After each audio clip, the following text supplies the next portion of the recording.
আসসালামু আলাইকুম ওয়া রাহমাতুল্লাহি ওয়া বারাকাতুহু। আলহামদুলিল্লাহি রাব্বিল আলামিন ওয়াসসালাতু ওয়াসসালামু আলা আশরাফিল আমবিয়াই ওয়াল মুরসালিন নবিয়িনা মুহাম্মদ ওয়া আলা আলিহি ওয়া আসহাবিহি আজমাইন, আম্মা বা'দ।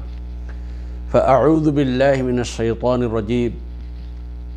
ওয়া লাকাদ আনজালনা ইলাইকুম আয়াতিন মুবায়্যিনাতিন ওয়া মাসালাম মিনাল্লাযীনা খালাউ মিন ক্বাবলিকুম ওয়া মাউ'িযাতাল লিল মুত্তাকিন।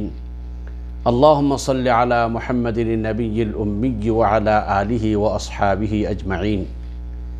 সম্মানিত দ্বীনী ভাই ও বোনেরা, আমি আজ আপনাদের সামনে যে বিষয় আলোচনা করব সেই বিষয়টি হলো অধ্যয়ন করার দুনিয়াবি ফায়দা। অর্থাৎ আমরা যদি অধ্যয়ন করি তাহলে দুনিয়াতে আমাদের কী কী লাভ হবে।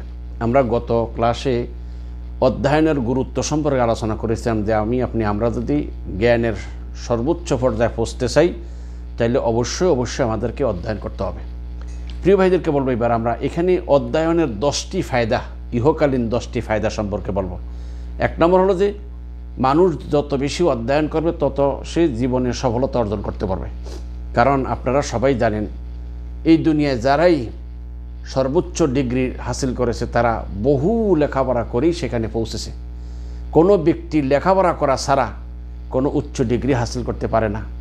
আর যে যত বেশি ডিগ্রি হাসিল করবে সেই দুনিয়ার দিক থেকে সে ততটা সফল হবে বা তত ভালো পজিশনে পৌঁছতে পারবে। তাহলে দুনিয়ায় কোনো একজন মানুষ যদি কোনো উচ্চ মর্যাদা লাভ করতে চায় তাহলে অবশ্যই তাকে অধ্যয়ন করতে হবে, পড়তে হবে।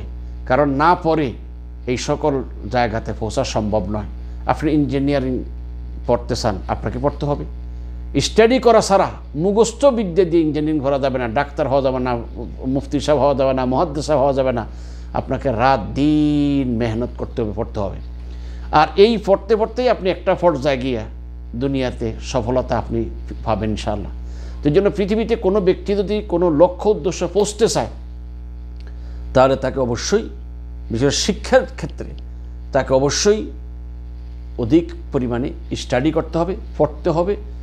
বেশি বেশি করে অধ্যয়নের মাধ্যমেই সে একটা পর্যায়ে পৌঁছতে পারবে। অধ্যয়ন ছাড়া কোথাও সে সফলতার মুখ দেখতে পাবে না। 2 নম্বর হচ্ছে যে যত বেশি অধ্যয়ন করবে তত তার মেধা শক্তি বৃদ্ধি পাবে। কারণ আমরা হয়তো 2-4টা কথা শুনছি, 2-1টা বই পড়ছি। যদি আপনি 100টা বই পড়েন তাহলে 100টা বইয়ের থেকে অনেক, যদি একটা করেও জ্ঞান একটা বই থেকে নেন তাহলে 100টা বিষয় আপনি এখান থেকে শিখতে পারবেন, 100টা পয়েন্ট আপনি শিখতে পারবেন, 100টা কথা শিখতে পারবেন। সেই জন্য বেশি বেশি অধ্যয়নের দ্বারা মানুষের মেধা বৃদ্ধি পায়। আমরা পড়ি না, জানি না, কিছু বুঝি না, যাই বলি কিচ্ছু পারি না।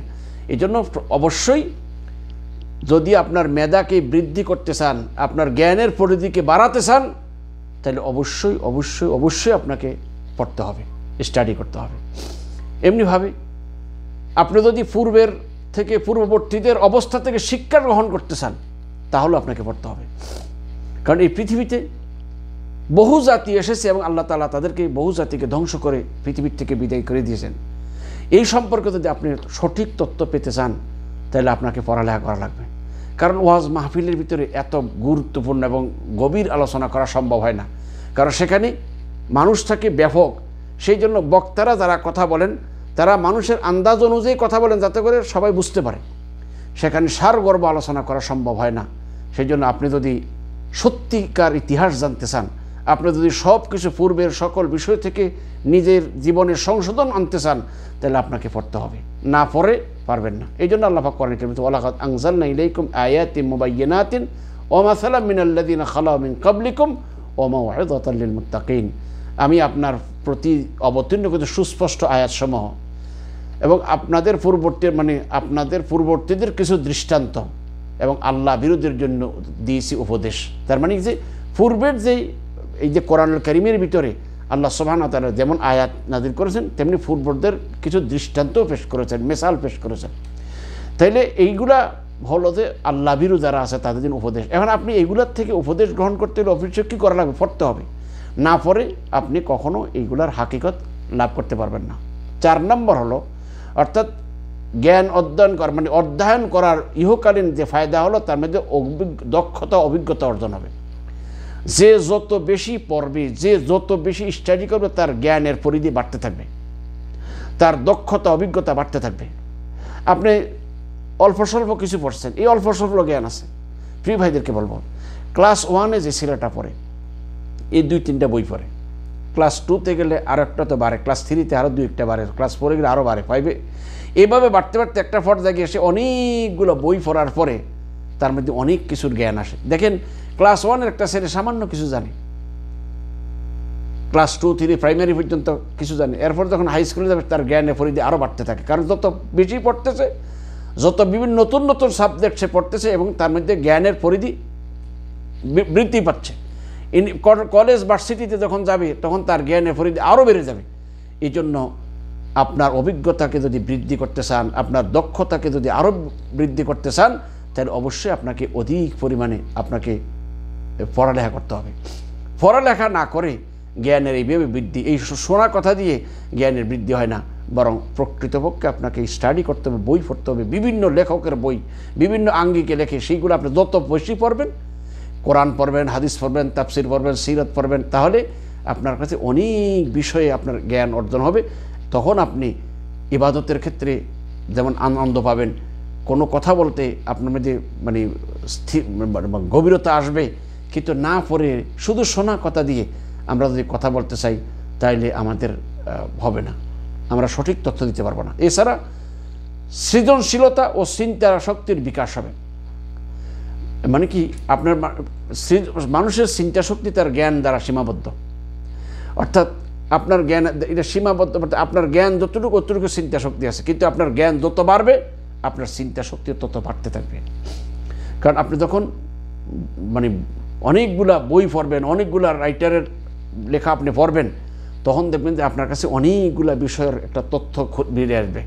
এই জন্য যে যত বেশি স্টাডি করবে, যে যত বেশি পড়বে, তার চিন্তা শক্তি তত বিকাশ, তার তত বাড়তে থাকবে।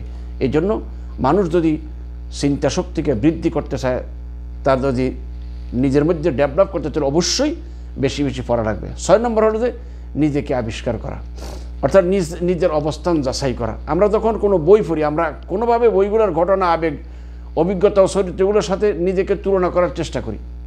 মানে আপনি যখন বই পড়বেন, একটা বই পড়লেন, একটা লেখকের একটা চরিত্রের উপর একটা বই পড়লেন, তখন আপনি নিজের মধ্যে চিন্তা করেন, আরে আমি এর মধ্যে আমার কী আছে। আপনি মনে করেন রাসূল ইসলামের জীবনী পড়লেন, এই জীবনীর থেকে আপনি কী শিখলেন, চিন্তা করে দেখেন রাসূল ইসলাম দিনের দিনে এত কষ্ট করেছেন, আমি তো মুসলমান, আমি তো রাসূলের উম্মত, কিন্তু আমি কি করলাম। তখন আপনি নিজেকে আবিষ্কার করতে শিখবেন যে না, আমার তো আসলে কিছু করা দরকার। আপনি মনে করেন যে কোনো একটা বই পড়লেন, বই তো নিশ্চয়ই একটা টার্গেট করে লেখা হয়, এই বইটা পড়ার পরে তখন আপনার মধ্যে আপনার নিজের ত্রুটিগুলো অনায়াসে ধরা পড়ে যাবে, যে আমার তো এগুলো ত্রুটি আছে, আমার তো এগুলো করা দরকার ছিল, আমি তো করি নেই। তখন আপনি নিজেকে শোধরানোর চেষ্টা করবেন। 7 নম্বর যে এটা হলো যে বই পড়ার মধ্যে মানুষের প্রেরণা বৃদ্ধি হয়। মানে এটা বই হলো মানুষের প্রেরণার উৎস, মানুষের গতিকে আরও আগেই নেওয়া যায় বই পড়া, এই যে কিতাবাদি পড়া, এগুলা খুবই জরুরি। মানুষ যখন যত বেশি বই পড়বে তত তার জ্ঞানের পিপাসা বেড়ে যাবে। কারণ আপনি একটা বই পড়লেন, এটার থেকে অনেক কিছু জানলেন, আরও পড়বেন। এইভাবে আস্তে আস্তে যখন আপনি বই পড়া বাড়িয়ে দেবেন, দেখবেন যে আপনার কাছে মনে হবে যে আর আমি তো কিছুই জানি না, আরও তো বহু জানা দরকার। সত্যি আজ আমরা লেখাপড়া ছেড়ে দেওয়ার কারণে, পড়া বন্ধ করে দেওয়ার কারণে আমরা অল্প স্বল্প যায় শিখি, এটার উপর আমরা সন্তুষ্ট। কিন্তু যদি বেশি পড়তাম তাহলে দেখতাম যে আসলে কত হাজারো জিনিস আমার অজানা রয়ে গেছে, আমি জানতাম না। এই জন্য এই সব অজানা জিনিসগুলো যদি আপনার জানার মধ্যে আনতে চান, তাহলে আপনাকে স্টাডি করতে হবে। এইটা একটা খুব মানুষের মন মানসিকতাকে এই দিকে অনেক গতিশীল করে দেয়। তাছাড়া একটা অবসর সময়ের সঙ্গী। আজকে দেখেন মানুষ অবসর পেলে চা দোকানে বসে আড্ডা মারে, গল্প গুজব করে, এই দিক সেদিক যাইয়া ওই এখন বর্তমানে মোবাইল দেখে সময় নষ্ট করে। কিন্তু যারা বই পড়বে, যারা বই পড়ার মজা পেয়েছেন, তারা দেখবেন যে এই বই পড়ে কত কিছু এর থেকে অর্জন করতে পারতেছে। প্রত্যেকটা বই যারা, বিশেষ করে যারা বিষয়ভিত্তিক বা উদ্দেশ্যমূলকভাবে বই লেখে, মানুষের কল্যাণে বই লেখে, এই জাতীয় বই আপনি পড়বেন, দেখবেন যে আপনার জ্ঞানের পরিধি বাড়তে থাকবে। এই জন্য পূর্বের মনীষীরার দিকে তাকাই দেখেন, প্রত্যেকে মানে বই পড়ার প্রতি এদের একটা আগ্রহ ছিল। কারণ যত বেশি পড়বেন তত আপনার নতুন নতুন তথ্য আসবে, আপনার জ্ঞান বৃদ্ধি বাড়তে থাকবে। তাছাড়া স্বাভাবিকত দেখে যেতে এই বই পড়া একটা ঘুম, আর অনেকেই বলছে যে ঘুম যদি আসে না আপনি বই একটা হাতে না দেখবেন ঘুমিয়ে গেছে। বহু মানুষ আছে যারা রাতে শুয়ে একাত হকাত হয়, ঘুম আসে না। অনেক বিজ্ঞান অনেক মনীষীগণ বলেছেন তাহলে একটা কাজ করে একটা বই হাতে নিয়ে পড়া শুরু করো, যখন পড়া শুরু করে দেখবে আস্তে ঘুম এসে গেছে। এটাও একটা সুবিধা আর কি। 10 নম্বর হচ্ছে এই বই পড়ার মাধ্যমে একটা বিনোদন হয়। তার মানে যে যখন আপনি বই পড়বেন, বইয়ের মধ্যে নতুন নতুন কিছু আপনি জানতে থাকবেন, অনেক বড় বড় দার্শনিকদের কথা জানবেন, অনেক বড় মনীষীদের কথা জানবেন, ওদের জন্য দিনের ব্যবহারে তাদের কী ত্যাগ আছে এগুলো যখন আপনি জানবেন, তখন আপনার মধ্যে একটা আলাদা একটা আনন্দ অনুভব হবে, আপনি একটা আলাদা শান্তি পাবেন, এবং আপনার মধ্যে একটা নতুন একটা আগ্রহ তৈরি হবে যে আমাকেও শিখতে হবে, আমাকেও জানতে হবে। এছাড়া বহু রয়েছে। এই জন্য প্রত্যেক ভাইকে বলবো, যারা শিক্ষক, যারা ছাত্র, সকলকে বলবো যে যেখানে থাকি সাধ্যের ভিতরে একটু বেশি করে পড়ালেখা করার চেষ্টা করি, অধ্যয়ন করার চেষ্টা করি। আজ আমরা কিতাব ছেড়ে দেওয়ার কারণে, পড়ালেখা ছেড়ে দেওয়ার কারণে মূর্খতা সমাজের রন্ধে রন্ধে ঢুকে যাচ্ছে। এই মূর্খতার থেকে সমাজকে বাঁচাতে হলে সমাজের লোকদেরকে বই পড়ার অভ্যস্ত করার চেষ্টা করতে হবে, কোরআন হাদিস স্টাডি করার অভ্যস্ত করতে হবে। তাহলেই মানুষ এই ভুল ভ্রান্তির থেকে ফিরে আসতে পারবে। কেননা আপনি একটা সুন্দর করে বুঝাই দিয়েছেন, সেইটা মেনে নিচ্ছে, আরেক রকম সুন্দর করে বুঝাইছে, সে ওইটা মানতেছে, কিন্তু তার কাছে মৌলিক জ্ঞান নাই। এই জন্য মৌলিক জ্ঞান এটা যদি অর্জন করতে হয় তাহলে তাকে বেশি বেশি করে কোরআন কিতাব, হাদিস, তাফসীর এগুলো বেশি বেশি করে পড়তে হবে। যত বেশি অধ্যয়ন করবে তার শিক্ষাগত যোগ্যতার, ইলমি যোগ্যতা, জ্ঞানের পরিধি বাড়বে, আর জ্ঞানের পরিধি যত বাড়বে তত আমলের প্রতি তার আগ্রহ বাড়বে। আল্লাহ আমাদের সকলকে কথাগুলো বোঝা, তদনুযায়ী আমল করার তৌফিক দান করুন। আমিন। ওয়া আখিরু দাওয়ানা আনিল হামদুলিল্লাহি রাব্বিল আলামিন। আসসালামু আলাইকুম ওয়া রাহমাতুল্লাহি ওয়া বারাকাতুহু।